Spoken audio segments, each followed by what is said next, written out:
So hey guys, welcome back to another video। चलो बहुत दिन 3 दिन बाद हो गया D&A ब्लॉक कंप्लीट करके। मतलब ए ब्लॉक का वीडियो लास्ट 3 दिन पहले आया था तुम लोग के लिए। आज इलेक्ट्रोकेमिस्ट्री का वीडियो लेके आ गए। इनऑर्गेनिक हमारा कंप्लीट हो गया। ये बेसिकली मैं टर्म 2 के लिए बना रहा हूँ ये सब वीडियोस। टर्म 2 मेनली नहीं, मतलब टर्म 2 के चैप्टर्स पहले बना रहा हूँ, ठीक है। मतलब एग्ज़ाम से पहले जितना भी कंप्लीट हो सकता है वो करा दे रहा हूँ। और आई थिंक पूरा नहीं हो सकता, फिज़िकल भी नहीं, ऑर्गेनिक को 3-4 चैप्टर बाकी रहेगा शायद, ठीक है। लेकिन कोई बात नहीं, चलो हम अपनी तरह वीडियो डालते रहेंगे, आप लोग देखते रहना, ठीक है। तो आज शुरू करते हैं इलेक्ट्रोकेमिस्ट्री। ये बहुत ही इम्पोर्टेंट चैप्टर है। आज हम इस चैप्टर का मेनली जो कंडक्टर पार्ट है, कंडक्टेंस पार्ट है, मोलर कंडक्टिविटी, ये सब क्यों हो रहा है, उनके इफेक्ट, फैक्टर्स के किसके इफेक्ट हो रहा है, वो सब देखेंगे, ठीक है। मतलब जो इलेक्ट्रोकेमिकल सेल है और इलेक्ट्रोलाइटिक सेल है वो इसके बाद वाले वीडियो में आएंगे। इसमें सिर्फ आपको देखने को मिलेगा मतलब जो स्ट्रॉन्ग इलेक्ट्रोलाइट के बारे में, इलेक्ट्रोलाइट्स क्या होता है, मतलब उनमें कंडक्टिविटी क्यों पैदा होता है, ये सब जानेंगे आज, ठीक है। तो ज़्यादा देर ना करके शुरू करते हैं आज का वीडियो। तो सबसे पहले देखो कि इलेक्ट्रोकेमिस्ट्री चैप्टर का नाम है। उसके बाद आपको देखने को मिलेगा कि जो सबसे पहले बता दूं कि इलेक्ट्रोलाइट्स क्या होता है, ठीक है। इस चैप्टर में तो आपको देखने को मिलेगा ही कि स्ट्रॉन्ग इलेक्ट्रोलाइट, वीक इलेक्ट्रोलाइट, तो आपको जानना पड़ेगा ये इलेक्ट्रोलाइट क्या होते हैं, ठीक है। इलेक्ट्रोलाइट क्या होते हैं, तो देखिए, इलेक्ट्रोलाइट वो चीज़, मतलब वो सॉल्यूशन होता है जिसमें सपोज कीजिए एक सॉल्यूट है, ठीक है। उस सॉल्यूशन में सपोज कीजिए कि एक सॉल्यूट है जिसका नाम मैंने सपोज ए बी करके नाम दिया है। एक सॉल्यूशन है, इसमें ए बी सॉल्यूट से बना है, ठीक है।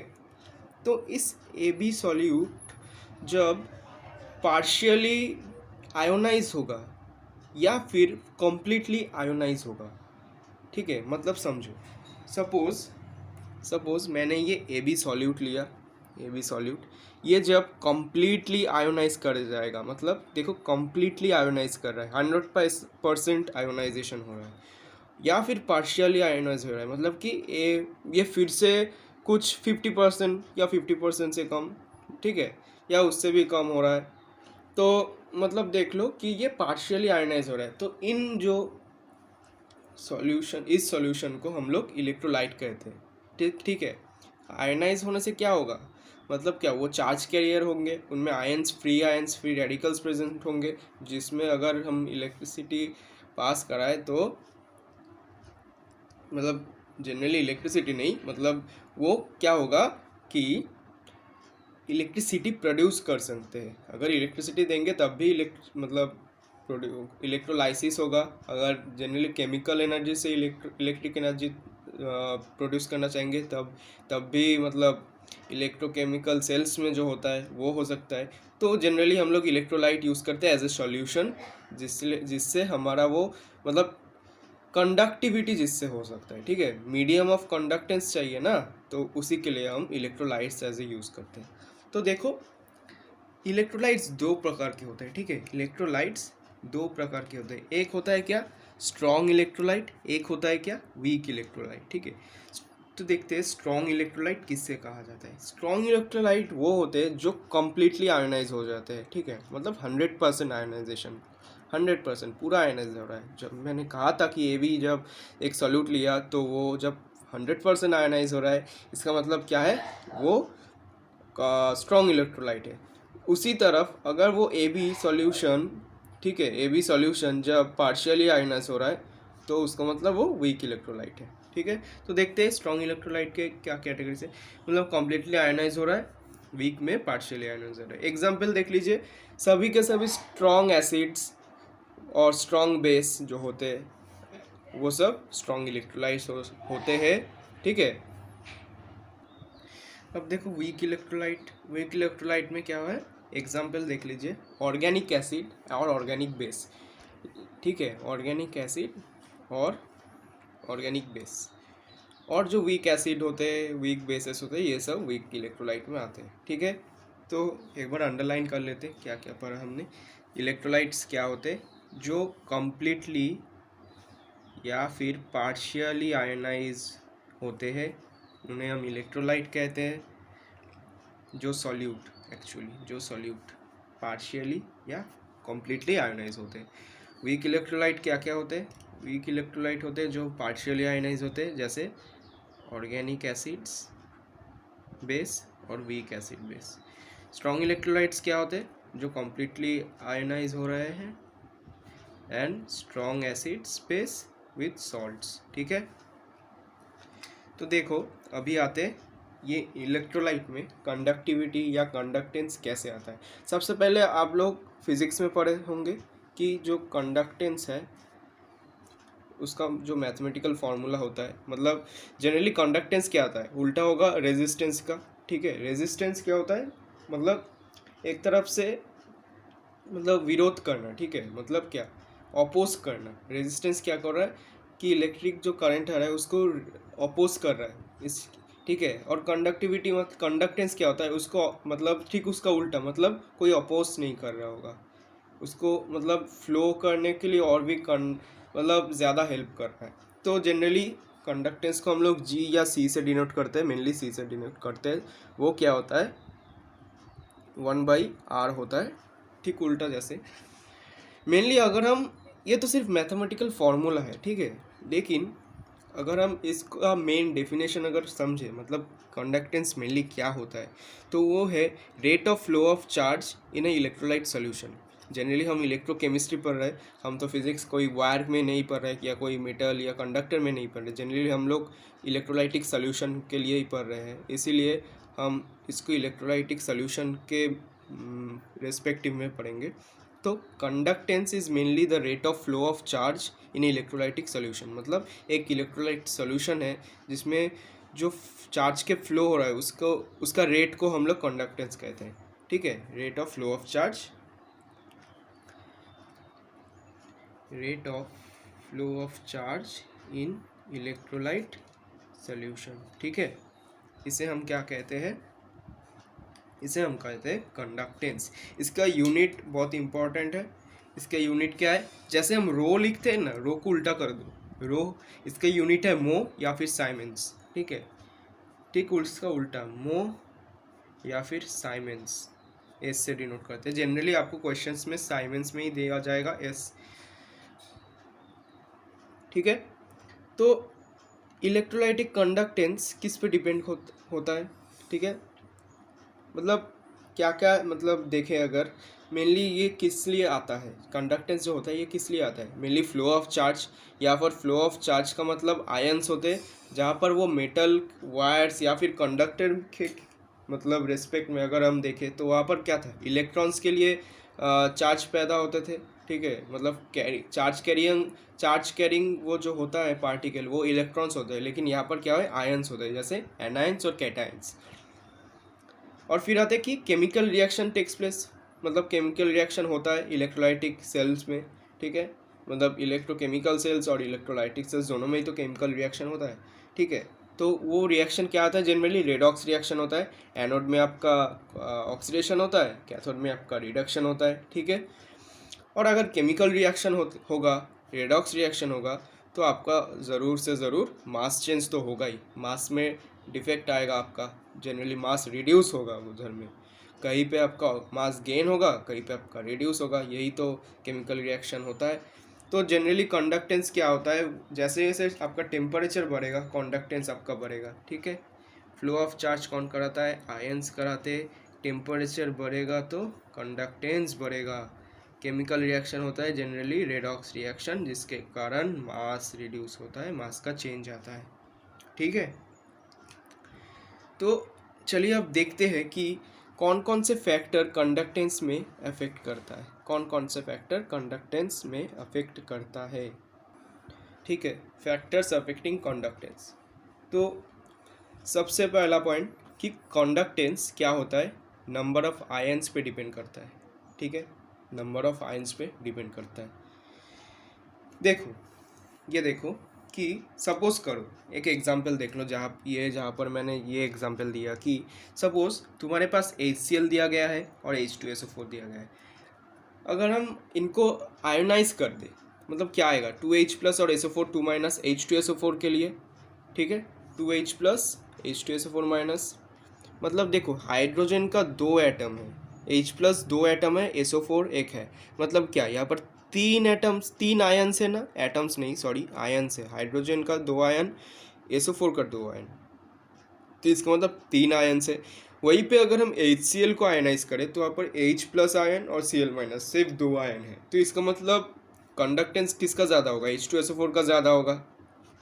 वहीं पे एक बात देखो, एक और चीज़ देखो, सब ये एक नोट है, ठीक है, मतलब नोट करके लेना कि conductance of H plus and OH minus is very very high than other ions, ठीक है, मतलब क्या, अगर सपोज करो तुम्हारे कोई भी आयंस है उसमें आयोनाइज होने के बाद H plus ions H plus में आयोनाइज हो रहा है और या फिर OH में आयोनाइज हो रहा है, वो क्या होगा, कोई भी अदर जो आयंस होता है उससे ज़्यादा मतलब उसका कंडक्टेंस होता है। ये क्यों होता है, ग्रोथस इफेक्ट के लिए, ग्रोथस इफेक्ट। सपोज तुम्हारे पास दिया गया है HCl और NaCl, ठीक है, HCl और NaCl, HCl और NaCl, यहाँ पर क्या था, यहाँ पर तुमको आयंस में ज़्यादा देखने को मिल रहा था, दो दो डिफरेंट आयंस है, ठीक है, दो दो डिफरेंट। यहाँ पर देखो जो एनायन है वो सेम है, Cl आयन, ठीक है, एनायन, तो ये तो सेम हो गया। तो आप सोचोगे तो यहाँ पर आयंस का नंबर भी सेम है, तो यहाँ पर कैसे, मतलब इन दोनों में कैसे हम लोग कह डिफ्रेंशिएट करें, मतलब कंपेयर करें किसका कंडक्टेंस ज़्यादा होगा। तो देखो जैसे ग्रोथस इफेक्ट क्या कर रहा है, जिसमें H प्लस आएगा या फिर OH माइनस आएगा आयनाइज करने के बाद, उसका कंडक्टेंस ज़्यादा होगा। यहाँ पर देखो HCl को आयनाइज करोगे तो H प्लस और Cl माइनस मिलेगा, वहीं पे अगर आप NaCl को आयनाइज करें तो Na प्लस Cl माइनस मिलेगा, लेकिन यहाँ पर HCl के लिए क्या आ रहा है, H प्लस आ रहा है ना, तो इसका ज़्यादा होगा, बहुत ही ज़्यादा होगा, ठीक है।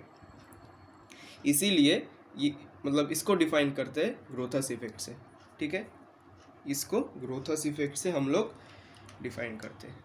देखो Grotthuss effect, conductance of H plus ions and OH minus ions is very very high.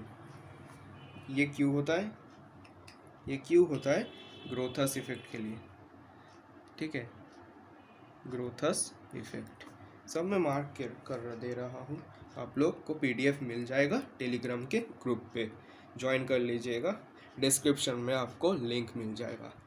तो अभी आते हैं सेकेंड पॉइंट में, conductance for strong electrolyte is greater than weak electrolyte, मतलब स्ट्रॉन्ग इलेक्ट्रोलाइट का जो कंडक्टेंस है वो वीक इलेक्ट्रोलाइट से ज़्यादा होगा। बेसिकली ये सबको पता होगा कि स्ट्रॉन्ग इलेक्ट्रोलाइट में क्या हो रहा है, फुल कंप्लीट आयोनाइज हो रहा है, और वीक में क्या थोड़ा थोड़ा हो रहा है, पार्शियली हो रहा है। इसका मतलब क्या, स्ट्रॉन्ग इलेक्ट्रोलाइट में क्या होगा, मोर नंबर ऑफ आयंस होगा, क्योंकि यहाँ पर देखा था हमने पहले पॉइंट में, नंबर ऑफ आयंस जितना ज़्यादा होगा उतना ज़्यादा कंडक्टेंस बढ़ेगा। तो स्ट्रॉन्ग इलेक्ट्रोलाइट में तो आयंस का नंबर बढ़ रहा है ना, बेसिकली नंबर ऑफ आयंस तो बढ़ रहा है, तो और वीक में कम है, इसीलिए क्या होगा कि कंडक्टेंस ऑफ स्ट्रॉन्ग इलेक्ट्रोलाइट ज़्यादा होगा वीक से।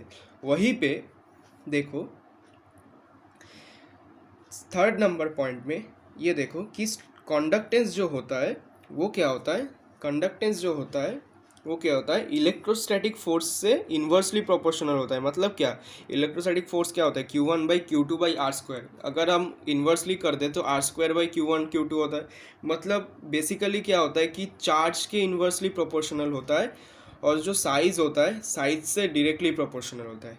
इसका बेसिकली मीनिंग क्या होता है, और ये कंडीशन है, मतलब when ions number of ion same होगा, नंबर ऑफ आयन सेम होगा, ठीक है, और इलेक्ट्रोलाइट का जो नेचर है वो सेम होगा। मतलब वीक इलेक्ट्रोलाइट है तो वीक के साथ कंपेयर करेंगे, वीक इलेक्ट्रोलाइट है तो वीक के साथ, स्ट्रॉन्ग इलेक्ट्रोलाइट है तो स्ट्रॉन्ग के साथ, ठीक है। ये कंडीशन आपको याद रखना पड़ेगा।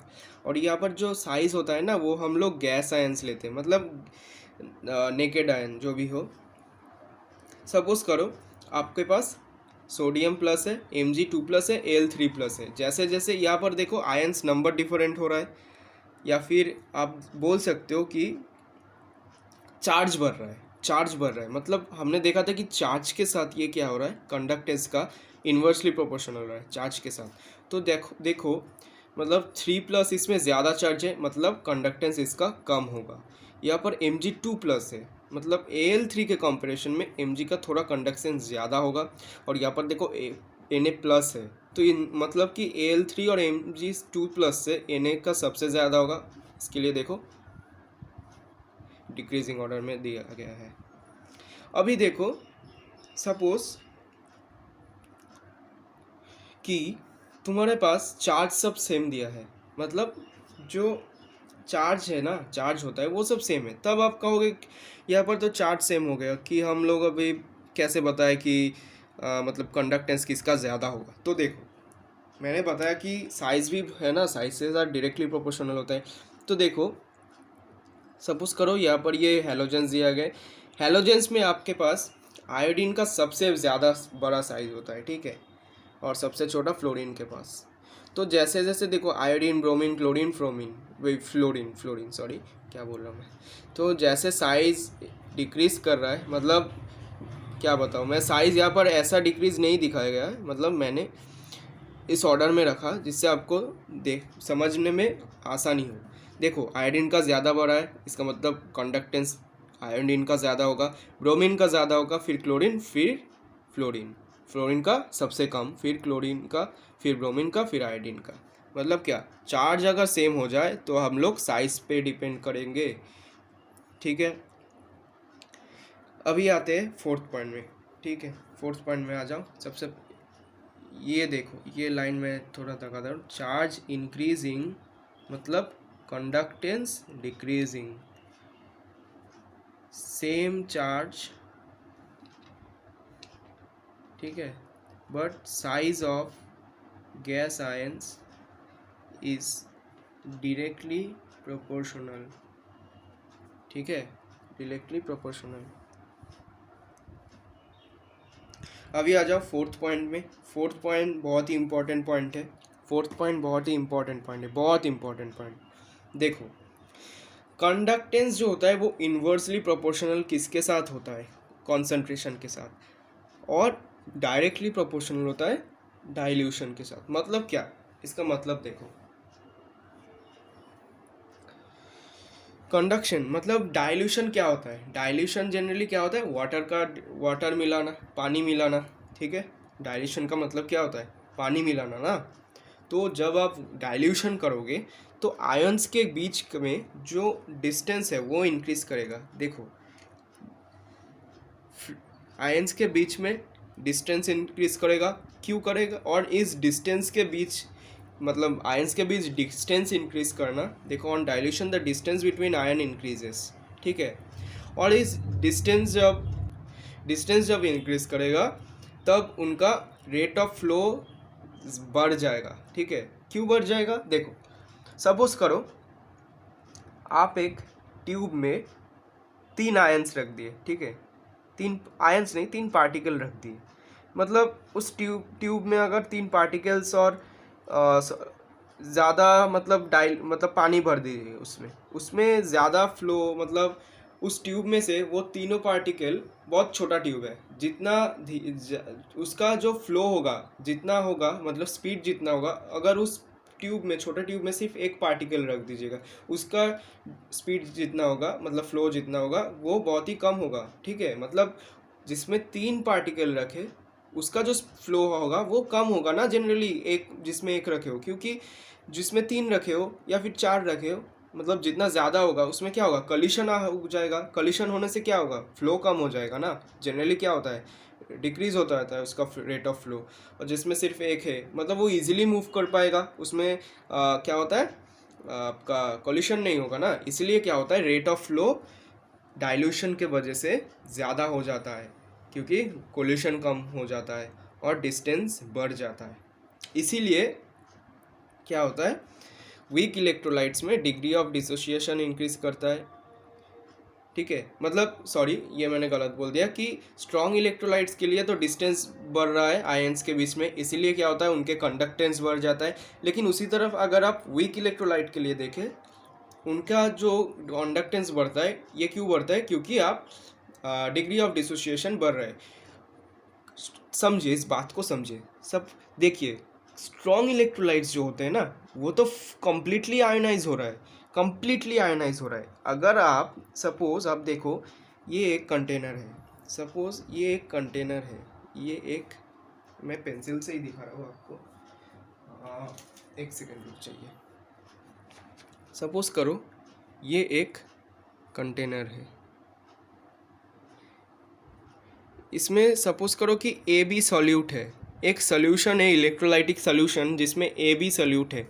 इस ए बी सॉल्यूट को अगर हम सपोज, ये ए बी सॉल्यूट जो है ना, ये आपका स्ट्रॉन्ग इलेक्ट्रोलाइट है, ये आपका स्ट्रॉन्ग इलेक्ट्रोलाइट है। मतलब कि ये जब आयोनाइज होगा वो कम्प्लीटली आयोनाइज होगा, मतलब ए प्लस और बी माइनस में। सपोज करो कि ये एक स्ट्रॉन्ग इलेक्ट्रोलाइट है, ये कम्प्लीटली आयोनाइज हो जाएगा। कंप्लीट आयोनाइज होगा मतलब क्या, अगर आप डाइल्यूशन भी करें इसका कोई और डिसोसिएशन नहीं होगा या आयोनाइजेशन नहीं होगा।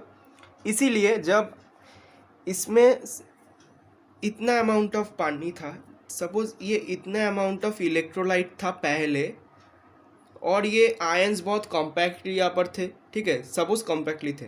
लेकिन जब डाइल्यूशन करोगे इसका वॉल्यूम इंक्रीज करेगा, वॉल्यूम इंक्रीज करेगा मतलब क्या, उनके पास बहुत सारा स्पेस हो जाएगा, कॉलिशन कम हो जाएगा। इसका मतलब क्या, flow of charge, flow of ions increase करेंगे, डिस्टेंस इंक्रीज करेगा, इसीलिए फ्लो ज़्यादा होगा, फ्लो इंक्रीज करेगा ना। और हमने देखा था कि rate of flow of charge इस जनरली कंडक्टेंस, तो जैसे rate of flow of charge बढ़ेगा कंडक्टेंस बढ़ेगा। ये होता है स्ट्रॉन्ग इलेक्ट्रोलाइट के लिए।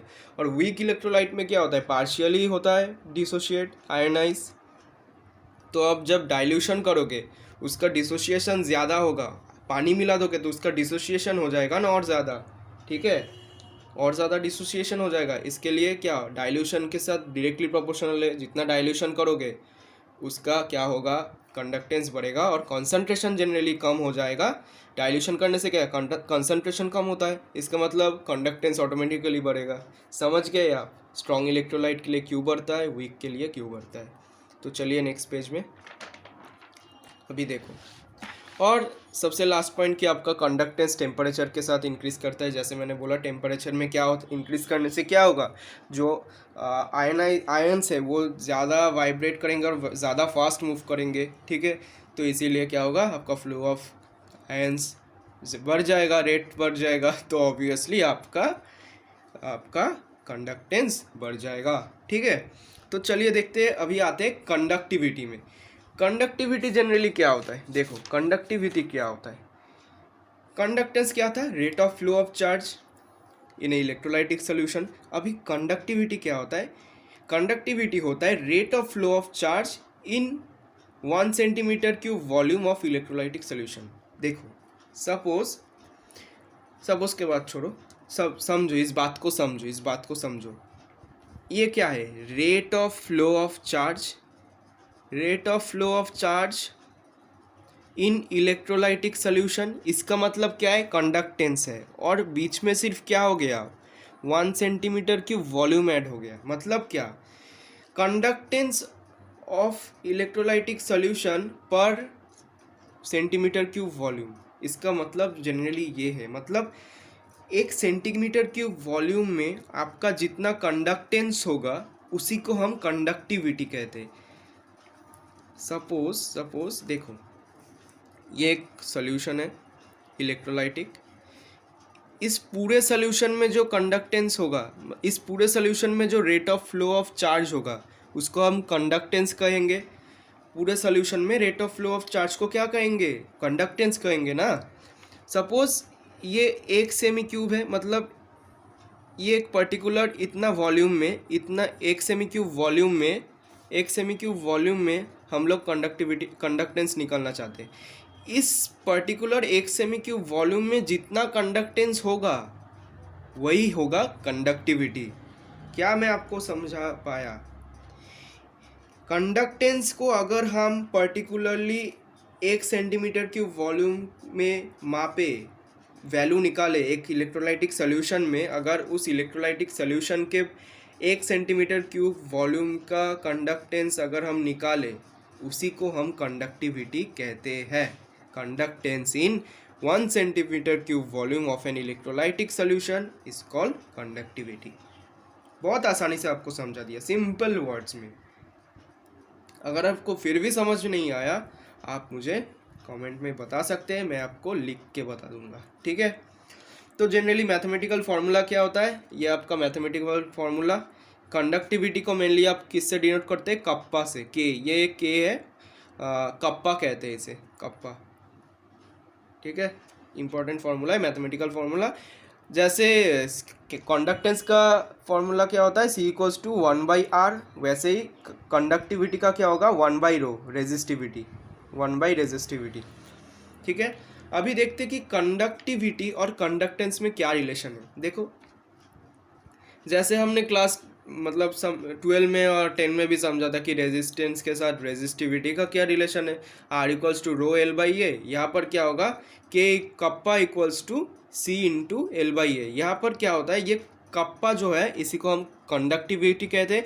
और बहुत सारे जगह पे आपको क्वेश्चंस में दिखे होंगे, न्यूमेरिकल्स में आपको आएगा कि फाइंड द स्पेसिफिक कंडक्टिविटी। वो स्पेसिफिक कंडक्टिविटी जो होता है वो और कुछ नहीं, कप्पा ही कहते हैं। कंडक्टिविटी या फिर स्पेसिफिक कंडक्टिविटी वो कप्पा को ही कहते हैं, ठीक है। और जो सी है आपको कंडक्टेंस दिया होगा, L/a जो होता है इसको हम कहते हैं सेल कांस्टेंट। L/a को हम कहते हैं सेल कांस्टेंट। आपको ये भी न्यूमेरिकल्स में काफ़ी बार फाइंड करने को बोलते हैं, ठीक है।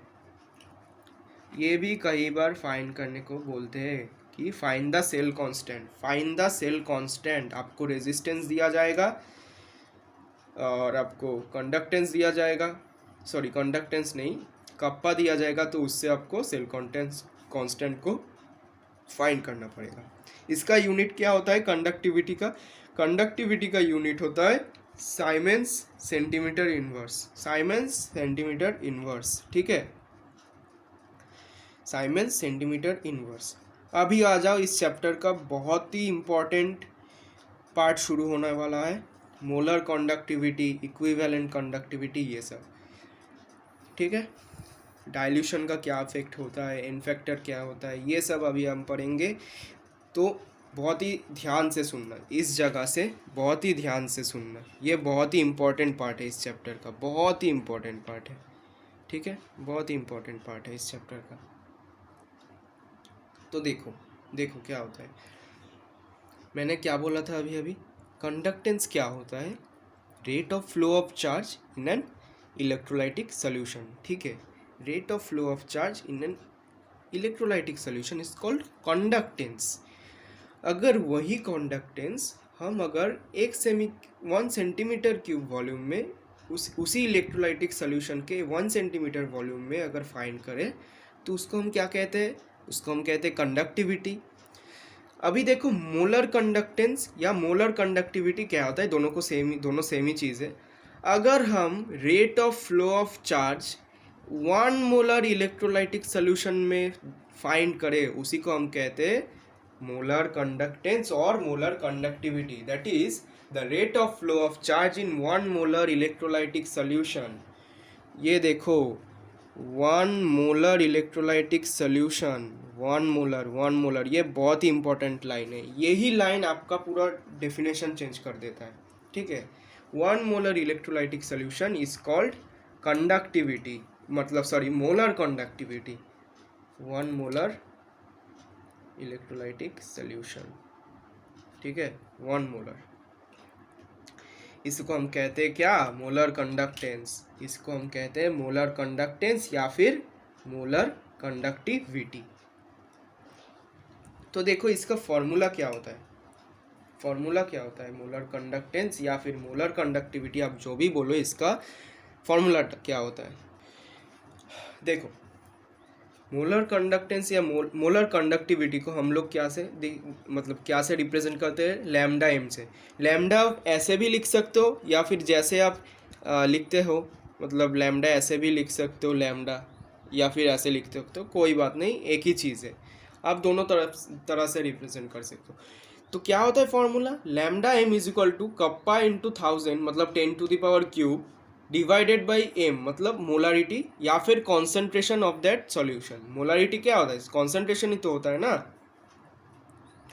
कॉन्सेंट्रेशन ऑफ द सॉल्यूशन या फिर मोलारिटीज। सिंस हम लोग मोलर लिख रहे हैं इसलिए हम मोलारिटी लिख रहे हैं, कॉन्सेंट्रेशन क्यों नहीं लिख रहे? क्योंकि ये अगर आप इक्विवेलेंट निकालेंगे, इक्विवेलेंट कंडक्टेंस, तो आपका नीचे नॉर्मलिटी आ जाएगा। सिंस आप लोग मोलर निकाल रहे हैं इसलिए एम लिखते हैं, मोलर लिखते हैं, कितना मोलर कंडक्टेंस निकालते हैं। तो लैम्डा एम वो क्या होता है? देखो लैम्डा एम कंडक्ट जो कॉन्सेंट्रेशन है उसके साथ इन्वर्सली प्रोपोर्शनल है। आपने यहाँ पर भी जैसे मैंने आपको बताया था कि कॉन्सेंट्रेशन डिक्रीज मतलब इन्वर्सली होगा ना, कॉन्सेंट्रेशन डिक्रीज करेगा, कंडक्टेंस बढ़ रहा है, वही चीज़ यहाँ पे भी हो रहा है। आप देखो मोलारिटी डिक्रीज करेगा, लैम्डा एम बढ़ेगा, मोलर कंडक्टिविटी बढ़ेगा। ठीक है, ये बहुत ही इंपॉर्टेंट हो, इसको नोट कर लेना।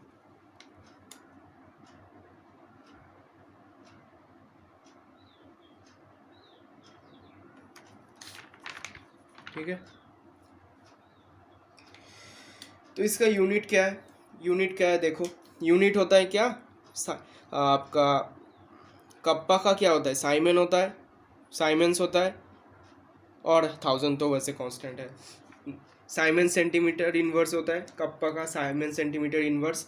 मोलरिटी का क्या होता है? मोल पर सेंटीमीटर, मोल पर लीटर होता है, मोल पर लीटर इनवर्स। लीटर को हम लोग क्या सेंटीमीटर क्यूब भी कह सकते हैं। ठीक है, सेंटीमीटर क्यूब। तो अगर आप इसको लिखें सेंटीमीटर क्यूब, यहाँ से कट जाएगा तो क्या होगा? साइमन सेंटीमीटर स्क्वायर पर मोल या फिर मोल इनवर्स। ठीक है, ये समझ गया लिया आपने। एक मोलर सॉल्यूशन में अगर आप rate of flow of charge को क्या बोलते हैं? Rate of flow of charge को आप लोग मोलर कंडक्टिविटी कहते हैं। ये फॉर्मूला बहुत ही इम्पोर्टेंट था, आपने देखा होगा शायद। अभी आते हैं क्या इक्विवेलेंट कंडक्टिविटी या इक्विवेलेंट कंडक्टेंस में। ठीक है, ये सेम चीज़ है। क्या होता है? सिर्फ 1 मोलर की जगह हम लोग क्या लेते हैं? 1 नॉर्मल, 1 नॉर्मल। ठीक है, देखो जब हम rate of flow of charge, the rate of flow of charge in 1 normal electrolytic solution is called equivalent conductivity. 1 normal electrolytic solution में अगर rate of flow of charge निकालेंगे तो उसको हम क्या कहते हैं? इक्विवेलेंस कंडक्टिविटी या इक्विवेलेंट कंडक्टेंस। ठीक है, rate of flow of charge in 1 normal, इसका क्या होगा? फॉर्मूला क्या होता है? लैम्डा ई, लैम्डा एम नहीं लिखते, ई से इक्विवेलेंट होता है ना, इक्विवेलेंट कंडक्टिविटी, इसलिए ई से डिनोट करते हैं। Lambda equivalent equals to kappa into 1000 by N. N भी क्या? कॉन्सेंट्रेशन होता है। वहाँ पर एम था, मोलर था, यहाँ पर नॉर्मल है तो एन से लिख रहे। सेम चीज़, नॉर्मलिटी इंक्रीज करेगा तो लैम्डा एम डिक्रीज करेगा, लैम्डा एम नॉर्मलिटी डिक्रीज करेगा तो लैम्डा एम बढ़ेगा, कॉन्सेंट्रेशन के साथ इन्वर्सली प्रोपोर्शनल है। अभी आइए देखते हैं कि ये आपका एनसीईआरटी में भी है, एनसीईआरटी में भी है। ठीक है, तो अभी देखते हैं क्या लैम्डा एम और लैम्डा ई में क्या रिलेशन है, मतलब क्या मोलर कंडक्टिविटी और इक्विवेलेंट कंडक्टिविटी में क्या रिलेशन है। ठीक है, आइए देखते हैं। अगर हम इन दोनों का रेशियो करें लैम्डा एम बाई लैम्डा ई, तो आप देख सकते हैं कि इन नॉर्मलिटी ऊपर चला गया, मोलर नीचे आ जाएगा। क्यों हो रहा है? सब ऊपर का जो न्यूमरेटर है कप्पा इंटू 1000 वो तो कांस्टेंट है ना, वो तो पूरा कैंसिल आउट हो जाएगा। और इन्वर्सली है, इसका मतलब क्या? एन ऊपर आ जाएगा, मोल नीचे आ जाएगा। और नॉर्मलिटी को हम ये भी लिख सकते हैं कि N factor into molarity. Normality का फॉर्मूला क्या होता है? एन फैक्टर इंटू नॉर्मलिटी भी लिख सकते हैं हम लोग। तो क्या होता है generally lambda M by lambda ई क्या होता है? एम एम तो कट जाएगा, कैंसिल आउट हो जाएगा, lambda M by lambda e equals to n factor होता है। तो लैम्डा एम क्या होगा? N factor into lambda e. ये बहुत ही इंपॉर्टेंट फॉर्मूला है। जनरली मेनली आपको ये फॉर्मूला याद होना चाहिए। देखो ये फॉर्मूला आपको जनरली याद होना चाहिए, लेकिन इसी से ही तो आपको वो डिराइव करना पड़ेगा। तो आपको ये याद रहेगा तो आप वो भी याद रख सकते हैं। ठीक है,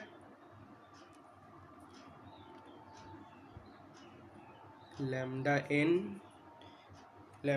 equals to n factor into lambda e, ठीक है। तो देखो, तो अभी आपके मन में ये क्वेश्चन आएगा कि भैया एन फैक्टर कैसे निकाले।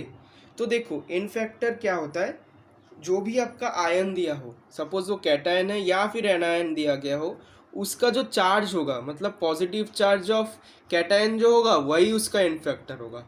एनायन के लिए उसका जो नेगेटिव चार्ज होगा वही उसका एन फैक्टर होगा। बहुत ईजी है भाई, ये तो आपके लिए बच्चों का खेल है, ठीक है, बहुत ईजी है, बहुत ईजी। एन फैक्टर क्या होता है कैटायन के लिए, उसके कैटायन पे जो पॉजिटिव चार्ज रहता है वही उसका एन फैक्टर है। एन फैक्टर जनरली क्या से डिनोट करते हैं हम लोग, एन फैक्टर को डिनोट करते हैं एन से, ऐसे आपको एन से डिनोट करें। अब अगर जब आप नर्स्ट इक्वेशन पढ़ेंगे, जैसे ये रिलेशन में है, यहाँ पर आपको एन फैक्टर नहीं लिखना पड़ेगा। अगर आप एन फैक्टर लिखेंगे तब भी होगा, या फिर नर्स्ट इक्वेशन में आपको देखेंगे कि वहाँ पर होगा कि सिर्फ नर्स्ट इक्वेशन में नहीं, वहाँ पर मतलब क्या होता है, जब आप गिव्स फ्री एनर्जी निकालते हैं, ठीक है, गैल्वेनिक सेल के लिए गिव्स फ्री एनर्जी के लिए जो रिलेशन होता है ई सेल के साथ रिलेशन, वो होता है delta G equals to minus N F E. वहाँ पर जो एन होता है ना, वो क्या होता है, एन फैक्टर होता है। और आपका जो क्या बोलते हैं उसको, नर्स्ट इक्वेशन जो मैं बोल रहा था, वहीं पर वहाँ पर भी आपको देखने को मिलेगा कि E cell equals to E nought cell minus .591 divided by N, ठीक है, वहाँ पर भी आपको एन फैक्टर देखने को मिलेगा, ठीक है। तो एन फैक्टर को आपको एन से भी डिनोट कर सकते हैं। तो वो पार्ट तो मैं जब आपको इलेक्ट्रोलाइटिक सेल पढ़ाऊँगा, इलेक्ट्रोकेमिकल सेल पढ़ाऊँगा, तब आपको देखने को तो मिलेगा ही। अभी आप सिर्फ इतना जानिए कि एन फैक्टर का एन से डिनोट करते हैं। अभी आते हैं कि डाइल्यूशन से कैसे इफेक्ट पड़ता है, ठीक है, कंडक्टेंस या कंडक्टिविटी जो भी हो, उसमें डाइल्यूशन से क्या इफेक्ट पड़ता है। हमने पढ़ा था कि डाइल्यूशन में क्या होता है, कंडक्टेंस में क्या होता है, कंडक्टेंस में जो भी कंडक्टेंस हो, जैसे मोलर कंडक्टेंस, इक्विवेलेंट कंडक्टेंस या नॉर्मल कंडक्टेंस के लिए क्या होता था कि कंडक्टेंस इन्वर्सली प्रोपोर्शनल होता था कंसंट्रेशन के साथ, और डायरेक्टली प्रोपोर्शनल होता था किससे, डाइल्यूशन के साथ। जनरली डाइल्यूशन का मतलब क्या होता है, एडिशन ऑफ सॉल्वेंट। यहाँ पर सॉल्वेंट क्या होता है, वाटर होता है, वाटर H2O, ठीक है। तो मैंने क्या बोला था कि जैसे आप डाइल्यूशन करोगे कंडक्टेंस इंक्रीज होता है, मोलर कंडक्टेंस इंक्रीज होता है, क्योंकि क्या होगा, कॉन्सेंट्रेशन डिक्रीज हो रहा है ना, कॉन्सेंट्रेशन डिक्रीज हो रहा था, मोलरिटी डिक्रीज हो रहा था, नॉर्मलिटी डिक्रीज हो रहा है, ठीक है। तो लेकिन यहाँ पर एक मतलब क्या बोले, नोट कर लीजिए कि कंडक्टिविटी वो डिक्रीज करता है, कंडक्टेंस इंक्रीज कर जाएगा, लेकिन कंडक्टिविटी जो होता है वो डिक्रीज करता है। क्यों होता है, ये समझिए क्यों होता है। सपोज कि कंडक्टिविटी का जनरल फॉर्मूला से इसलिए कहता हूँ कि कभी फॉर्मूला से याद मत रखिए, डेफिनेशन से याद रखिए। फॉर्मूला तो आपको सिर्फ न्यूमेरिकल्स करने में हेल्प करेंगे, ठीक है। मेनली आपका जो कंडक्टिविटी जो डेफिनेशन होता है उसी में सारा खेल है। डेफिनेशन क्या कहता है कि conductivity is rate of flow of charge in 1 centimetre cube volume of electrolytic solution. देखो 1 सेंटीमीटर क्यूब मतलब कंडक्टेंस तो पूरे सोल्यूशन के बारे में कह रहा है ना, पूरे वॉल्यूम के बारे में, पूरे। सपोज एक इलेक्ट्रोलाइटिक सोल्यूशन आपको दिया गया है, उस इलेक्ट्रोलाइटिक सोल्यूशन के पूरे वॉल्यूम में जितना होगा उसी rate of flow of charge, उसी को हम क्या कहेंगे, कंडक्टेंस कहेंगे, कंडक्टेंस। लेकिन वहीं पर अगर सिर्फ उस पूरे वॉल्यूम से अगर हम 1 सेंटीमीटर क्यूब वॉल्यूम के अंदर हम मेज़र करें, उसको हम कंडक्टिविटी कहते हो। तो जैसे आप डाइल्यूशन करोगे, डाइल्यूशन से क्या हो रहा है, मैंने कहा था कि डाइल्यूशन से क्या होगा, आयंस के बीच में डिस्टेंस बढ़ जाएंगे। मतलब क्या, आयंस एक जगह पे कॉम्पैक्ट थे, आपने पानी मिला दिया, पानी मिलाने से क्या होगा, आयंस के बीच में आयंस फ्री हो जाएंगे, मतलब बहुत सारा स्पेस मिल जाएगा, वॉल्यूम इंक्रीज करेगा, तो वो दूर दूर हो जाएंगे। दूर होने से क्या होगा, उनके पास मतलब कोलिशन कर जाएंगे, तो उनका फ्लो बढ़ जाएगा, रेट ऑफ फ्लो। लेकिन हमने क्या पढ़ा था, ये तो पर सेंटीमीटर क्यूब होता है, 1 सेंटीमीटर क्यूब, लेकिन उसी पर सेंटीमीटर 1 सेंटीमीटर क्यूब वॉल्यूम में आपका तो आयंस के नंबर डिक्रीज हो गए, क्योंकि पहले क्या था, एक इतना वॉल्यूम में पर्टिकुलर नंबर ऑफ आयंस थे, लेकिन पानी मिलाने के बाद क्या, वो आयंस फ्री हो गए, दूर दूर चले गए, उस जगह पे तो वॉल्यूम उस वॉल्यूम के लिए आयंस के नंबर कम हो गए, डिक्रीज हो गए। इसका मतलब क्या, कंडक्टिविटी डिक्रीज हो गया ना। कंडक्टिविटी क्या है, कंडक्टेंस पर सेंटीमीटर क्यूब। ठीक है, मतलब जनरली आप इससे याद रखिए, कंडक्टेंस पर centimetre cube volume of A electrolytic solution is conductivity. तो उस पर्टिकुलर 1 सेंटीमीटर क्यूब वॉल्यूम में तो आयंस के नंबर कम हो गए, इसका मतलब क्या, कंडक्टिविटी कम हो गया। इसका मतलब क्या, डाइल्यूशन जितना करोगे कंडक्टिविटी उतना कम हो जाएगा, कंडक्टेंस बढ़ेगा लेकिन कंडक्टिविटी कम हो जाएगा। ठीक है, अभी आ जाओ डाइल्यूशन के इफेक्ट स्ट्रॉन्ग इलेक्ट्रोलाइट्स में कैसे इफेक्ट करता है और वीक इलेक्ट्रोलाइट में कैसे इफेक्ट करता है डाइल्यूशन में। वही जो अभी मैंने बताया कि एक सपोज ये इतना वॉल्यूम इतना सा वॉल्यूम में आपको एक इलेक्ट्रोलाइट दिया गया है, इतना वॉल्यूम में। सपोज करो इधर में चार आयन से 1 2 3 4 आयन आपको दिए गए हैं। आपने पानी मिला दिया, मतलब क्या, डाइल्यूशन किया आपने। डाइल्यूशन करने के बाद आपका वॉल्यूम इतना सा बढ़ गया, पहले इतना था फिर इतना भर गया। इसका मतलब कि ये 4 आयंस फैल गए, डिस्टेंस बढ़ गए इनके। तो इसका मतलब क्या, स्ट्रॉन्ग इलेक्ट्रोलाइट के क्या होगा, कंडक्टेंस इंक्रीज कर जाएगा, लेकिन बहुत ज़्यादा नहीं, क्योंकि उनके पास तो पहले से ही फुल्ली कम्प्लीटली आयनाइज हो रखे हैं ना, उनका तो कम्प्लीटली आयनाइज हो रखे, डिसोसिएट हो रहा है। तो सिर्फ थोड़ा वेरी लिटिल अमाउंट आपका देखने को मिलेगा, इंक्रीज देखने को मिलेगा कंडक्टेंस में, क्योंकि ये क्यों हो रहा है, डिस्टेंस बढ़ रहा है आयंस के बीच में, इसीलिए। और ये कंडक्टेंस कितना बढ़ रहा है, ये जनरली ये फॉर्मूला क्या होता है, हकेल ऑनसेगर एंड डिबाई इक्वेशन नाम है इस इक्वेशन का।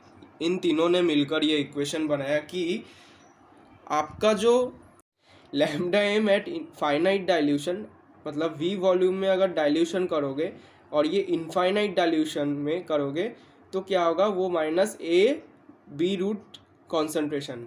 यहाँ पर ए क्या है, सॉल्यूट इंटरेक्शन है, बी क्या है, सॉल्वेंट और सी क्या है, कॉन्सेंट्रेशन।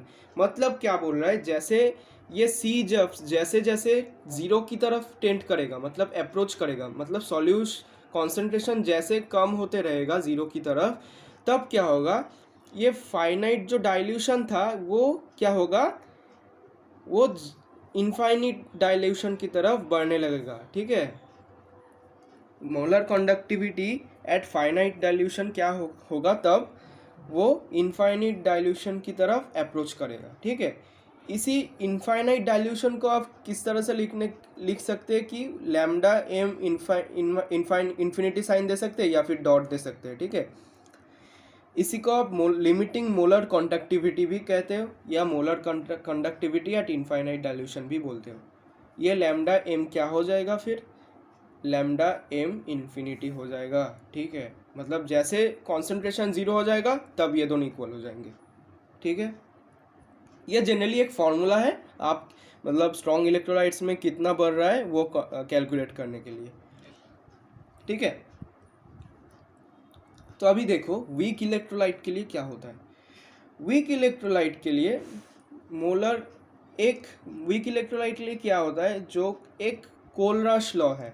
कोलराश लॉ में क्या बताया गया है आपका कि मोलर कंडक्टेंस जो होता है ऑफ आयनिक कंपाउंड, क्या हो, आयनिक कंपाउंड ही है ना। जब आप आयनिक कंपाउंड का इनफाइनाइट डाइल्यूशन करोगे, वो क्या होता है, जो उनके कॉन्स्टिट्यूएंट है, जो आयंस से जो वो कंपाउंड बना है, उन इंडिविजुअल आयंस के जो मोलर कंडक्टेंस है उनका सम होगा। कब होगा, इनफाइनाइट डाइल्यूशन। देखो समझो, सपोज आपके पास एक आयनिक कंपाउंड है, उस आयनिक कंपाउंड का molar conductance at infinite dilution क्या होगा, आपको ये फाइंड करना है ना। तो वो क्या होगा, उस आयन के जो कॉन्स्टिट्यूएंट्स है, मतलब सपोज वो आयन ए और ए प्लस और बी माइनस से बने हैं, उन ए प्लस और बी माइनस आयन्स उनका जो इंडिविजुअल मोलर कंडक्टेंस होगा या कंडक्टिविटी होगा, मोलर कंडक्टिविटी होगा एट इनफाइनाइट डाइल्यूशन, उन दोनों का सम करके आप उस आयनिक कंपाउंड का मोलर कंडक्टिविटी निकाल पाओगे एट इनफाइनाइट डाइल्यूशन। ठीक है, देखो जनरली क्या हो रहा है, एक एग्जाम्पल से समझ लो, एक एग्जाम्पल से समझ लो। सपोज आपके पास एसिटिक एसिड दिया गया है, ठीक है, तो आप एसिटिक एसिड का मोलर कंडक्टिविटी निकालने चाहोगे इनफाइनाइट डाइल्यूशन में, तो आप कैसे निकालोगे, कैसे निकालोगे, कैसे निकालोगे?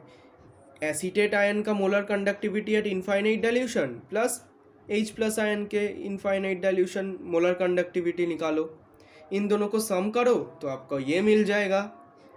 ठीक है, ये मोलर कंडक्टिविटी क्या कहता है? मोलर कंडक्टिविटी ये कहता है कि आपका जो आयनिक कंपाउंड के जो कॉन्स्टिट्यूएंट्स है, उन पर्टिकुलर उनके इंडिविजुअल जो मोलर कंडक्टिविटी होते हैं एट इनफाइनाइट डाइल्यूशन, उनको आप सम कर दीजिए। उसका सम का जो वैल्यू होगा, उस वैल्यू का इक्वल किससे होगा? जो आयनिक कंपाउंड है, उन दोनों आयन से जो आयनिक कंपाउंड बनेगा, उस आयनिक कंपाउंड का जो मोलर कंडक्टेंस होगा एट इनफाइनाइट डाइल्यूशन, वो इक्वल टू होगा उस वैल्यू का। जनरली ये कहा गया है कोल-रश लॉ में। ठीक है, ये कहा गया है।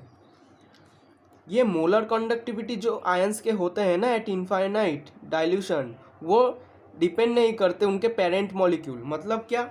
सपोज आपको ये H प्लस आयन के लिए क्या है, H प्लस आयन के लिए आपका मोलर कंडक्टिविटी निकालना है इनफाइनाइट डाइल्यूशन में, लेकिन इसका मतलब ये नहीं कि आपको ये H प्लस सिर्फ एसीटेट आयन से ही लेना पड़ेगा, किसी और एसीटेट आयन से। सपोज आपको H प्लस आयन का मोलर कंडक्टिविटी चाहिए, किसी और एसिटिक एसिड लिए एक और मोल, 1 मोल, ये तो सिर्फ 1 मोल है ना, अगर एक फिर से 1 मोल लिए, उससे H प्लस आयन्स लेके इसमें डाल दिए, ये नहीं है। इसका मतलब ये नहीं है। आप किसी भी मतलब HCl से भी ला सकते, अगर HCl से भी लाए H प्लस आयन, तब भी यहाँ पर होगा। मतलब क्या बोलना चाहता है कि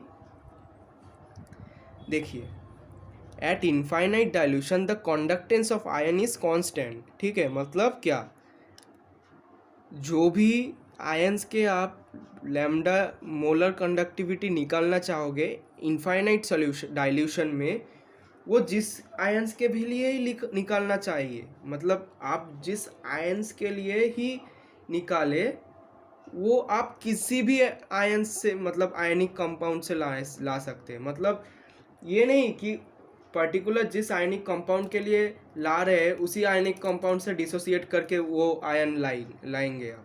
इसका मतलब ये नहीं। सपोज करिए कि आपके पास HCl है और CH3COH है, इसका मतलब मोलर कंडक्टिविटी ऑफ H जो होगा एट इनफाइनाइट डाइल्यूशन, वो एसिटिक एसिड के लिए उस H प्लस के जो वैल्यू होगा, वो HCl के लिए वो H प्लस के वैल्यू भी वही होगा। ठीक है, मतलब जिस आयन के लिए आप निकालेंगे, उन जिस आयनिक कंपाउंड से ही वो आएगा क्यों, मतलब the ion for which you want to find the value of molar conductivity is independent of their parent molecule।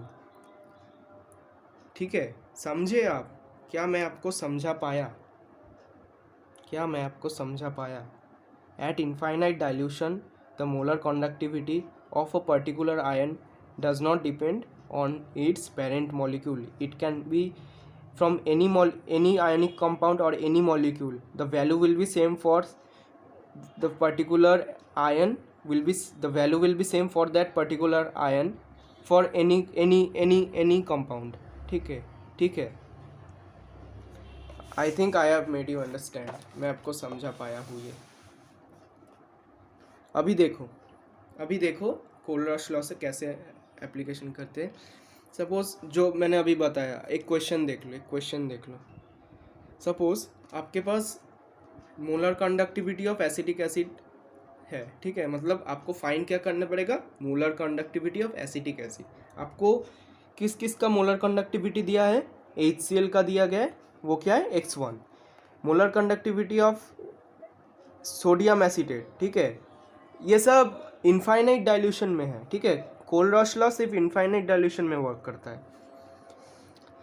और क्या दिया है, NaCl का molar conductivity at infinite dilution, ठीक है। अभी देखो जो एसीटेट आयन है वो किससे बना है, CH3CO acetate ion, sorry acetic acid किससे बना है, एसीटेट आयन और H+ आयन से। इन दोनों को अगर आप मिला देंगे, मतलब इन दोनों के मोलर कंडक्टिविटी को आप मिला देंगे, इनफाइनाइट डाइल्यूशन है, तभी तो आपको मिलेगा कि एसिटिक एसिड का molar conductivity at infinite dilution. तो आपको ये कैसे करना है, अगर आप सोडियम एसीटेट ले लेंगे, सपोज मैंने सोडियम एसीटेट लिया, ठीक है, सोडियम एसीटेट लिया, फिर क्या लिया, HCl लिया। यहाँ पर आप अगर आप रिएक्शन कराएंगे तो मतलब देखो प्लस करेंगे तो क्या होगा, N को रिप्लेस कर देगा, मतलब NH को रिप्लेस कर देगा, ठीक है, NH को रिप्लेस कर देगा, मतलब क्या CH3COH हो जाएगा, मतलब क्या यहाँ पर आपको एसिटिक एसिड मिल जा रहा है, लेकिन एक्स्ट्रा क्या प्रोड्यूस हो रहा है, NaCl। उस NaCl को आपको रिड्यूस करना पड़ेगा, मतलब माइंड कैंसिल आउट करना पड़ेगा।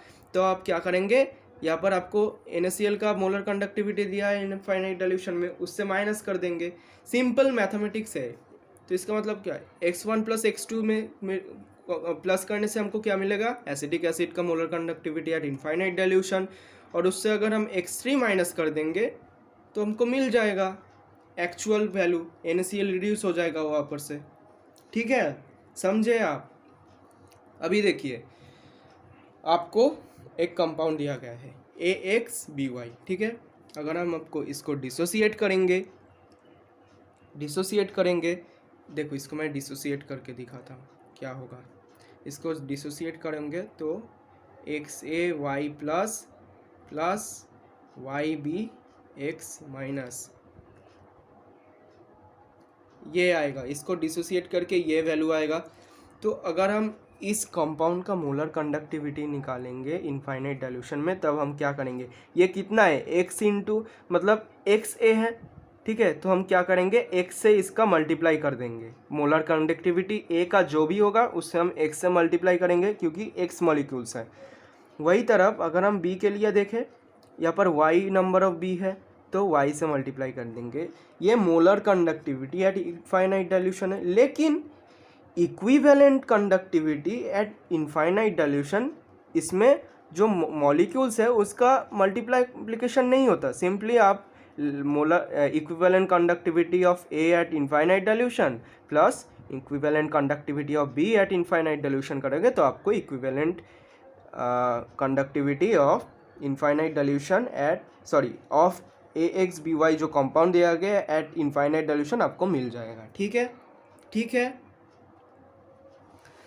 एक एग्जाम्पल देखो, एक क्वेश्चन एग्जाम्पल देखो आप क्या हो रहा है इसमें। आपको BaCl2 का दिया गया है molar conductivity at infinite dilution x1, molar conductivity of H2SO4 दिया गया है एट इनफाइनाइट डाइल्यूशन, ठीक है। आपको HCl का दिया गया है, आपको फाइंड क्या करना पड़ेगा, molar conductivity of barium sulphate, equivalent conductivity of barium sulphate, इन दोनों का इनफाइनाइट डाइल्यूशन में, ठीक है। आप molar conductivity of BS barium sulphate at infinite dilution कैसे फाइंड आउट करेंगे, BaCl2 ले लो, ठीक है, BaCl2 ले लो और H2SO4 का रिएक्शन करा, मतलब इन दोनों का जो मोलर कंडक्टिविटी है इन दोनों का सम अप कर दो, क्या होगा, आपको BaSO4 मिल जाएगा ना, बेरियम सल्फेट मिल जाएगा। आपको एक्स्ट्रा क्या मिल रहा है, यहाँ पर H2 और Cl2 मिल रहा है, मतलब क्या 2HCl मिल रहा है, जनरली आपको 2HCl मिल रहा है ना।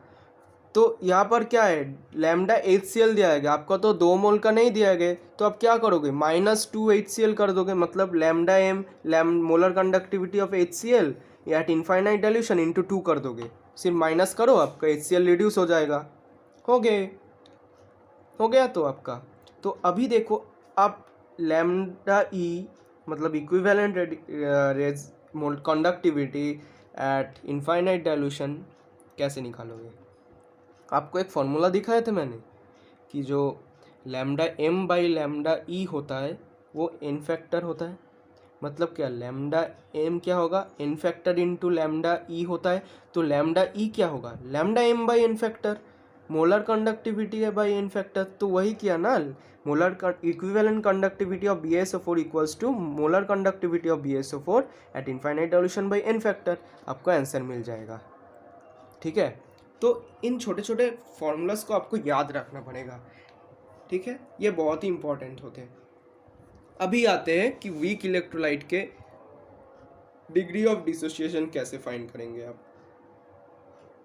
ठीक है, degree of dissociation for weak electrolytes, alpha क्या होता है, अल्फा होता है डिग्री ऑफ डिसोसिएशन। ये अल्फा इक्वल्स टू क्या होता है, molar conductance at finite dilution, इसको आप लैम्डा एम से भी डिनोट कर सकते हैं, या lambda M at finite dilution मतलब क्या, वी वॉल्यूम में। ठीक है, वी से भी डिनोट कर सकते हैं, आपकी मर्जी। वो divided by molar conductance at infinite dilution, lambda not से भी कर सकते हैं, लैम्डा एम टू द मतलब लैम्डा इन्फिनिटी से भी कर सकते हैं। ठीक है, मतलब क्या, alpha equals to lambda m मतलब molar conductivity by molar conductivity at infinite dilution. वही सेम चीज़ अगर आप इक्विवेलेंट कंडक्टिविटी के लिए निकाले तो lambda e by equivalent conductivity at infinite dilution. ठीक है, ये गया इसका फॉर्मूला। अगर आपको बोला क्या कि dissociation constant of weak electrolyte find करेंगे, या फिर find the relation between dissociation constant and degree of dissociation, तो क्या करेंगे, देखो ये होता है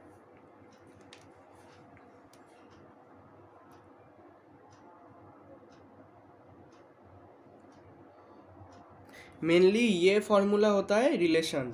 मेनली अगर आप इक्विलिब्रियम पढ़ेंगे तो मेनली ये फॉर्मूला आपका होता है डिग्री ऑफ डिसोसिएशन और डिसोसिएशन कांस्टेंट के रिलेशन। लेकिन कंडक्टिविटी, मोलर कंडक्टिविटी के रिस्पेक्ट में अगर आप फाइंड करना चाहते हैं तो ये होगा उसका एक्चुअल फॉर्मूला मोलर कंडक्टिविटी के लिए। अगर एक इक्विवेलेंट के लिए करना चाहते तो वो भी हो सकता है। देखिए क्या होता है, ये इसे कहते हैं इक्विवेलेंट डिसोसिएशन कांस्टेंट। ये होता है के ए इक्वल्स टू क्या होता है, C into alpha square. Alpha इस अभी निकाले, lambda M by lambda M nought या कुछ भी बोले, ये हो जाएगा। आप सिंपल मल्टीप्लाई, यहाँ पर माइनस होगा, सिंपल वो करके ये वैल्यू आता है। ये वैल्यू ये बहुत इंपॉर्टेंट होता है भाई, ये बहुत ही इंपॉर्टेंट है, ये बहुत ही इंपॉर्टेंट है, एनसीईआरटी में भी दिया गया है ये। ठीक है, इसको आप याद रखें। अगर आप इन दोनों को याद रखेंगे ना, आप इजीली इसको याद रख सकते हैं, क्योंकि डिराइव कर सकते हैं ना भाई। ठीक है, तो चलिए लास्ट टॉपिक, इसके बाद जो सेल होगा वो नेक्स्ट वीडियो में आएगा, क्योंकि वरना वीडियो बहुत बड़ा हो जाएगा आपके लिए। देखो, solubility of sparingly soluble salts. Suppose करो आपके पास एक सॉल्ट दिया है, ठीक है, सॉलिड फॉर्म में, ए भी एक सॉल्ट है, इसको आप डिसोसिएट कर रहे हैं, आयनाइज कर रहे हैं, डिसोसिएट कर रहे हैं, तो क्या होगा, ए प्लस एक्वस और बी माइनस एक्वस में डिसोसिएट कर जाएगा। आपका इस पर्टिकुलर ए बी सॉल्ट का जो मोलर कंडक्टिविटी क्या होगा, वो kappa into 1000 by molar conductivity, sorry mole होगा। मतलब क्या, उस ये जो सॉल्ट है, ए बी सॉल्ट है, जो इस सॉल्ट का जो कप्पा होगा, कंडक्टिविटी होगा, वो इंटू 1000 डिवाइडेड बाई उस कप्पा का, सॉरी उस सॉल्ट का, जब आप एक्वस फॉर्म में उसको मतलब एक्वस में सॉल्यूबल करोगे, एक्वस करोगे मतलब पानी में मिलाओगे जनरली। ठीक है, पानी में जब मिलाओगे तो उसका जब मोलारिटी होगा, कॉन्सेंट्रेशन होगा, वो लिखेंगे। और जनरली क्या होता है, मोलारिटी क्या होता है, मोलारिटी जनरली मीन्स कि वो पार्ट जो पानी में सॉल्यूबल है, वो पार्ट जो पानी में सॉल्यूबल है ना, तो उसको हम सॉल्युबिलिटी से भी रिप्लेस कर सकते हैं। ठीक है, मतलब क्या, एम की जगह सॉल्युबिलिटी लिख दीजिए। ठीक है, बाकी ऊपर का सेम रखिए, सॉल्युबिलिटी ऑफ ए बी कर दीजिए, तो क्या होगा, सॉल्युबिलिटी ऑफ ए बी क्या होगा, kappa into 1000 by molar conductivity of A B. ठीक है, यहाँ पर से आप सोल्यूबिलिटी प्रोडक्ट भी निकाल सकते हैं, वो क्या होता है, K S P equals to A square, मतलब इस टोटल का होल स्क्वायर कर देंगे, आपको वैल्यू मिल जाएगा। तो एक बार फिर से मतलब पूरा चैप्टर का मैं सम अप कर दे रहा हूँ फिर से फर्स्ट से। ठीक है, देखिए क्या बोला मैंने अभी, इलेक्ट्रोलाइट क्या होता है? वो सॉल्यूट जो कम्प्लीटली या पार्शियली आयनाइज या डिसोसिएट करता है उसको हम क्या कहते हैं? इलेक्ट्रोलाइट। पूरा कम्प्लीटली आयनाइज करता है उसको हम क्या कहते हैं? Strong electrolyte. क्या क्या होता है? Strong acid, strong base and salts. जो पार्शियली आयनाइज होते हैं उनको हम कहते हैं वीक इलेक्ट्रोलाइट्स। क्या क्या होते हैं? Organic acid, base, weak acid, weak bases. ठीक है। कंडक्टेंस किसे कहते हैं? Rate of flow of charge in an electrolytic solution. ठीक है। फॉर्मूला क्या होता है? 1/r, C equals to 1/r। ठीक है। कंडक्टेंस, इलेक्ट्रोलाइटिक कंडक्टेंस क्या होता है, मतलब उनमें मेजरली क्या क्या फीचर्स है वो देख लीजिए। फ्लो ऑफ चार्ज किससे होता है? आयंस होता है मेनली, मेजॉरिटी आयंस फ्लो करते हैं इसलिए चार्ज आता है। केमिकल रिएक्शन होता है जिसके मेनली रेडॉक्स रिएक्शन होता है, इसीलिए क्या होता है? केमिकल रिएक्शन होता है, इसीलिए मास का चेंज आता है, रिडक्शन होता है मास का, या फिर गेन ऑफ मास होता है कहीं कहीं पे। तो टेम्परेचर इंक्रीज करेगा, कंडक्टेंस बढ़ेगा। अभी आते हैं फैक्टर अफेक्टिंग द कंडक्टेंस। ठीक है। फैक्टर अफेक्टिंग द कंडक्टेंस में क्या होता है कि नंबर ऑफ आयंस जितना बढ़ेगा फैक्टर कंडक्टेंस उतना बढ़ेगा। फैक्टर्स नंबर ऑफ आयंस जितना बढ़ेगा कंडक्टेंस उतना बढ़ेगा। लेकिन सपोज करो तुम्हारे पास हम आयंस के नंबर सेम दिए गए हैं, आयंस के नंबर सेम दिए हैं, लेकिन उन दोनों आयंस आयनिक कंपाउंड में आपका क्या हो रहा है? किसी में H+ है और किसी में नहीं है, मतलब किसी में H+ आयन है, किसी में OH है लेकिन किसी में नहीं है। तो क्या होगा? जिस आयन में आपका H+ होगा या फिर OH- होगा वो सबसे ज़्यादा, मतलब उसका कंडक्टेंस सबसे ज़्यादा होगा। ये किससे दिया गया है? ये हम लोग पता लगा सकते हैं ग्रोथस इफेक्ट से। ये जान लो ग्रोथस इफेक्ट, जिसमें ज़्यादा जिसमें H+ होगा या फिर OH- होगा उसका ज़्यादा कंडक्टेंस होगा। स्ट्रॉन्ग इलेक्ट्रोलाइट का कंडक्टेंस वीक इलेक्ट्रोलाइट से ज़्यादा होता है। क्यों होता है? स्ट्रॉन्ग इलेक्ट्रोलाइट में क्या फुल्ली कंप्लीटली आयनाइज हो रहा है, इसका मतलब नंबर ऑफ आयंस क्या ज़्यादा है। वीक इलेक्ट्रोलाइट में क्या पार्शियली हो रहा है, मतलब आयंस कम है। जनरली फर्स्ट लॉ जो कहता है, फर्स्ट फैक्टर्स जो है उसी से रिलेट हो रहा है। थर्ड फैक्टर क्या कह रहा है? Conductance is inversely proportional to the electrostatic force. हम लोग को क्या पता है? इलेक्ट्रोस्टैटिक फोर्स जो होता है वो F equals to Q1 Q2/r² होता है, और इन्वर्सली मतलब उल्टा हो जाएगा, इन्वर्स कर दो r² Q1 Q2। जनरली क्या होता है? कंडक्टेंस जो होता है वो साइज से डायरेक्टली प्रोपोर्शनल होता है, और क्या? चार्ज का इन्वर्सली। देखो आयंस चार्ज बढ़ रहा है तो कंडक्टेंस कम हो जाएगा, साइज बढ़ रहा है, साइज बढ़ रहा है तो कंडक्टेंस बढ़ जाएगा। फिर देखो सबसे इंपॉर्टेंट पॉइंट इसी में चैप्टर छुपा है। Conductance is inversely proportional to 1 concentration. Inversely proportional to concentration, directly proportional to dilution. Dilution बढ़ाओगे कॉन्सेंट्रेशन कम होगा, तो कंसंट्रेशन कम होगा तो कंडक्टेंस बढ़ेगा।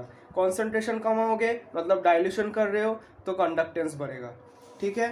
डाइल्यूशन में क्या होता है? जनरली आयंस के बीच में, मतलब पानी मिला रहे हो तो आयंस के बीच में क्या होगा? डिस्टेंस बढ़ेगा। डिस्टेंस बढ़ेगा तो क्या होगा? कॉलिशन कम हो जाएगा, मतलब फ्लो बहुत अच्छे से होगा, फास्ट फ्लो करेंगे, फ्लो इंक्रीज करेगा। और इसी फ्लो इंक्रीज करने के कारण ही स्ट्रॉन्ग इलेक्ट्रोलाइट में जो कंडक्टिविटी है वो थोड़ा सा बढ़ जाता है, और वीक इलेक्ट्रोलाइट के लिए डाइल्यूशन करने से उसका आयंस और डिसोसिएट कर जाता है, इसीलिए उसका डिग्री ऑफ डिसोसिएशन बढ़ जा रहा है, इसीलिए कंडक्टेंस बढ़ता है वीक इलेक्ट्रोलाइट के लिए। अभी आते हैं फैक्टर्स अफेक्टिंग, मतलब डाइल्यूशन के लिए अभी नहीं, इसको बाद में देखते हैं। कंडक्टिविटी देखते हैं। कंडक्टिविटी क्या कर रहा है? Rate of flow of charge in 1 cm³ volume of electrolytic solution. Generally क्या बोल रहा है? Conductance at 1 cm³ volume of electrolytic solution.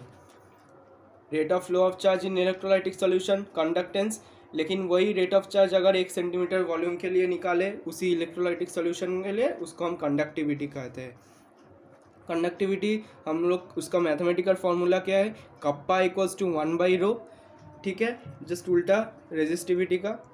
ठीक है, कंडक्टिविटी और कंडक्टेंस का क्या रिलेशन है? Conductivity equals to c into cell constant l by a को हम सेल कॉन्स्टेंट कहते हैं, कप्पा को हम लोग कंडक्टिविटी कहते हैं, या फिर कई बार हम लोग स्पेसिफिक कंडक्टिविटी से भी डिनोट करते हैं। ठीक है, इसका यूनिट क्या होता है? Simon centimetre inverse. ठीक है, अभी आ जाते हैं क्या मोलर कंडक्टिविटी में।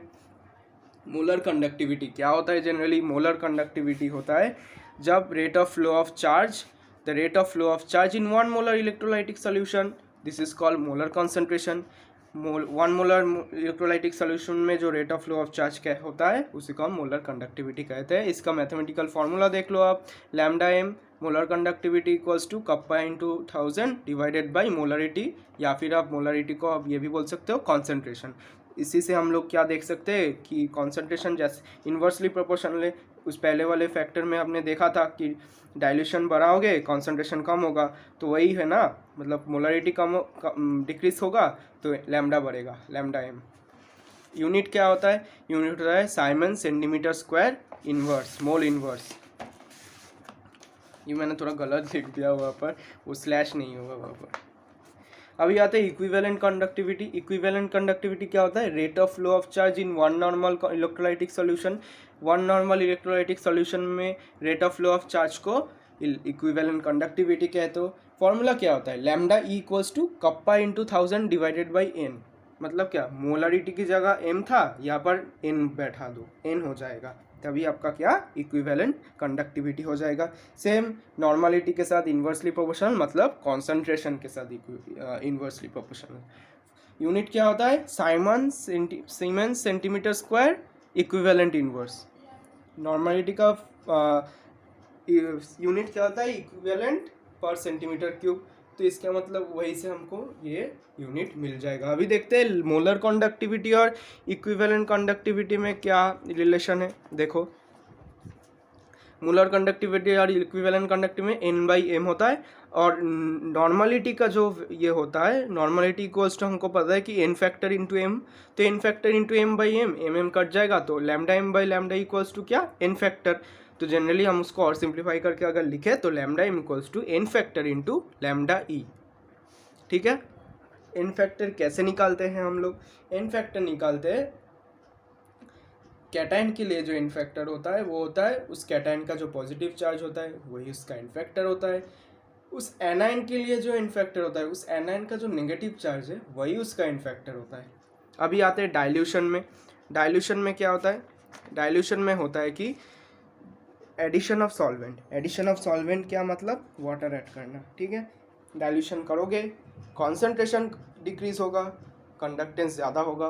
कंडक्टेंस मतलब इंक्रीज कर जाएगा, मोलर कंडक्टेंस भी इंक्रीज करता है, इक्विवेलेंट कंडक्टेंस भी इंक्रीज करता है, लेकिन कंडक्टिविटी कप्पा जो होता है वो डिक्रीज कर जाता है डाइल्यूशन के लिए। लेकिन क्यों होता है? ये क्यों होता है? देखो, इसका रीज़न क्या है। हमने देखा था कंडक्टिविटी होता है क्या? कंडक्टेंस पर centimetre cube of the electrolytic solution. तो डाइल्यूशन करने से क्या होता है? आयंस दूर हो जाते हैं, लेकिन सिर्फ पर्टिकुलर एक वॉल्यूम के लिए पर सेंटीमीटर क्यूब वॉल्यूम के लिए अगर मेज़र करो तो आयंस वहाँ पर कम मिलेंगे। पहले जितना मिलता था डाइल्यूशन से पहले, डाइल्यूशन के बाद उतना कम मिलेगा ना उससे। तो इसीलिए कंडक्टिविटी डिक्रीज हो जा रहा है, क्योंकि आयंस दूर हो जा रहे हैं। स्ट्रॉन्ग इलेक्ट्रोलाइट के लिए कैसे इफेक्ट होता है डाइल्यूशन? स्ट्रॉन्ग इलेक्ट्रोलाइट के वही जो मैंने बताया कि डाइल्यूशन करोगे तो आयंस दूर हो जाएंगे, लेकिन फुल्ली आयनाइजेशन होता है स्ट्रॉन्ग इलेक्ट्रोलाइट्स में, तो वहाँ पर पहले थोड़ा कम्पैक्टली रहता था, rate of flow of charge थोड़ा कम होता था, लेकिन जैसे आप डाइल्यूशन कर दोगे स्पेस ज़्यादा मिल जाएगा तो rate of flow of charge बढ़ जाएगा, तो कंडक्टेंस थोड़ा सा इंक्रीज कर जाएगा। लेकिन वहीं पर अगर आप देखें इसी जो कितना बड़ा है वो कंडक्टिविटी, मोलर कंडक्टिविटी कितना बड़ा है, तो एक फॉर्मूला दिया गया है हकेल, ऑनसेगर एंड डिवाइल इक्वेशन से आप निकाल सकते हैं कि कॉन्सेंट्रेशन जैसे जैसे जीरो की तरफ जाएगा तो जो फाइनाइट डाइल्यूशन था वो टेंड करने लगेगा कि वो इनफाइनाइट डाइल्यूशन की तरह बढ़ता रहेगा। मतलब जो क्या हो रहा है डाइल्यूशन, ये मेनली क्या हो रहा है? देखो, कॉन्सेंट्रेशन क्या, आप पहले इतना सा कॉन्सेंट्रेशन था, मतलब बहुत ही ज़्यादा था। जैसे जैसे पानी मिलाओगे कॉन्सेंट्रेशन क्या लो हो रहा है, मतलब क्या डाइल्यूशन पहले फाइनाइट था, जैसे जैसे पानी मिलाओगे डाइल्यूशन क्या पूरा इनफाइनाइट की तरह बढ़ने लगेगा ना, तो फाइनाइट से इनफाइनाइट जा रहा है, यही बोला गया है। तो अभी देखो वीक इलेक्ट्रोलाइट में क्या इफेक्ट करता है। वीक इलेक्ट्रोलाइट में जो होता है कि कोलराश लॉ होता है। कोलराश लॉ में क्या दिया गया है कि मोलर कंडक्टिविटी जो होता है वो एक आयनिक कंपाउंड के लिए जो मोलर कंडक्टिविटी है वो उसका वो इक्वल होता है उस आयनिक कंपाउंड के जो कॉन्स्टिट्यूएंट्स है उन कॉन्स्टिट्यूएंट्स के मोलर कंडक्टिविटी उनके इनफाइनाइट डाइल्यूशन में, ठीक है। Sum of the constituents molar conductivity of ionic compound at infinite dilution is equal to the sum of molar conductivity of their constituent ions at infinite dilution। Generally ये कह रहा है कि suppose करो acetic acid है, उसका जो molar conductivity at infinite dilution होगा वो किसके इक्वल होगा, sum of acetate ion at मतलब sum of molar conductivity of acetate ion at infinite dilution plus sum of molar conductivity of H plus ion at molar infinite dilution, ठीक है। ये जो molar conductivity होता है ions के वो eight infinite dilution ये डिपेंड नहीं करता कौन से पेरेंट मॉलिक्यूल से, जिस भी मॉलिक्यूल से आया हो वो आयन उसका molar conductivity at infinite dilution same रहता है, ठीक है, मतलब कांस्टेंट रहता है मोलर कंडक्टिविटी। अभी आते हैं किस में, एक एग्जांपल है ये, मतलब कोलराश लॉ से आप वैल्यू कैसे निकाल सकते हो वो दिया गया है, आपको PDF में मिल जाएगा, आप एक बार ध्यान से देख लेना क्वेश्चंस को। अभी आ जाते हैं इसमें, यहाँ पर molar conductivity of A compound दिया गया है एट इनफाइनाइट डाइल्यूशन।